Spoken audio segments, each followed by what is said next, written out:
జమ్మూ కాశ్మీర్లో జరిగిన ఉగ్రదాడి జగ్గంపేట జనసేన పార్టీ ఇన్ఛార్జ్ తుమ్మలపల్లి రమేష్ తీవ్రంగా ఖండించారు. ఈ సందర్భంగా ఉగ్రదాడిలో మృతి చెందిన వారికి కాకినాడ జిల్లా కిర్లంపూడిలో ఘన నివాళులర్పించారు. అనంతరం ఎంఆర్ఓ ఆఫీస్ నుంచి సూర్యరామ సినిమా హాల్ వరకు కొవ్వొత్తుల ర్యాలీ నిర్వహించారు.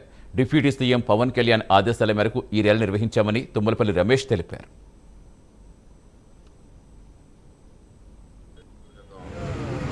పహల్గాం గ్రామంలో జరిగిన ఉగ్రదాడికి నిరసనగా ఈరోజు మా జనసేన పార్టీ రెండు రాష్ట్రాల్లో కూడా శాంతియుత ర్యాలీ చేయడం జరుగుతుంది.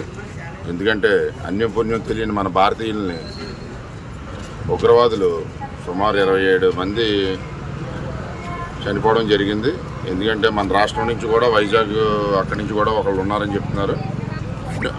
అన్యపుణ్యం తెలియని వాళ్ళని కూడా ఉగ్రవాదులు ఇలాగా చంపేస్తూ వెళ్తే దీన్ని చూసి మా నాయకుడు పవన్ కళ్యాణ్ గారు చెల్లించిపోయి